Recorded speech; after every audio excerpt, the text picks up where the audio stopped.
Ya,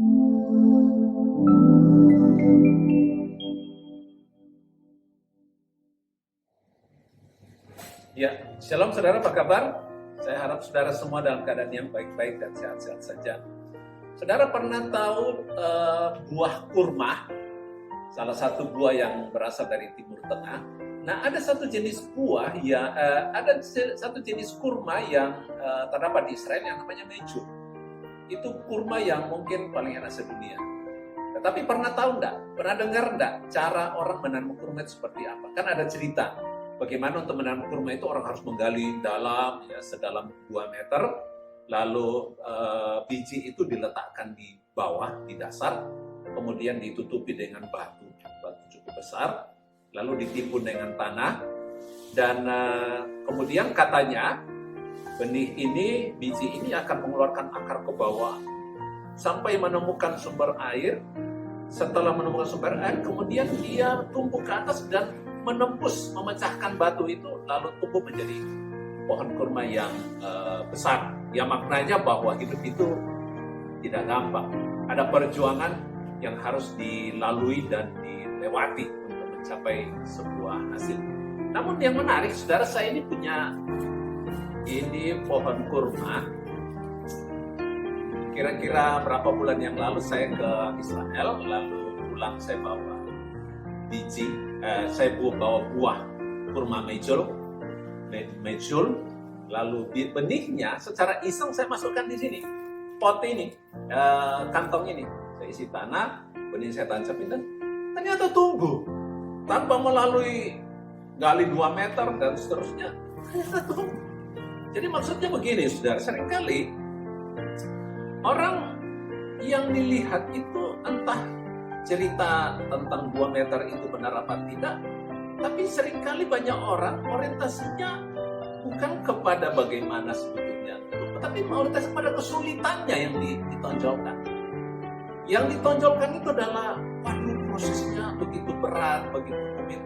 Orang selalu melihat kepada kesulitannya, orang selalu melihat kepada kemungkinan-kemungkinannya, kepada segala macam rintangan dan halangan.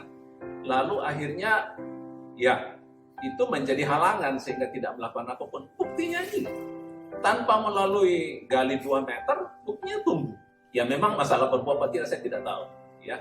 Nah, tetapi menarik, ada satu ayat di dalam Pengkhotbah pasal 11 ayat 4 dikatakan begini. Siapa senantiasa memperhatikan angin tidak akan menabur, dan siapa senantiasa melihat awan tidak akan menuai. Artinya banyak orang yang seperti tadi itu hanya orientasi kepada, ada masalah ini, ada masalah itu, wah kemungkinan akan ada angin, kemungkinan akan ada hujan dan sebagainya, sehingga akhirnya apa yang terjadi? Tidak menabur. Dan ketika orang tidak menabur, tentu tidak ada hasil. Bukankah banyak orang dalam hidup ini juga seperti begitu? Wah, aku tidak punya ini, tidak punya itu, sulit ini, sulit itu. Aku tidak punya modal, aku tidak pinter, aku tidak punya koneksi, tidak punya kenalan, dan sebagainya. Sehingga akhirnya apa? Hanya orientasi kepada kesulitan. Lalu hasilnya apa? Tidak ada. Nah, saudara, memang begini, saya tahu, kita semua tahu bahwa hidup itu tidak mudah. Tapi sesungguhnya tidak sesulit itu juga. Ya. Dan seringkali orang hanya melihat, wah buktinya si A itu gagal, buktinya si B itu gagal. Wah ada begini, ada begitu, apalagi ada COVID segala macam, corona muncul di mana, sehingga akhirnya orang tidak lakukan apapun. Nah, saudara, yang menarik, satu kali ketika Tuhan berkata kepada Musa yang dipanggil Tuhan membebaskan orang Israel, dia katakan, apa yang ada padamu?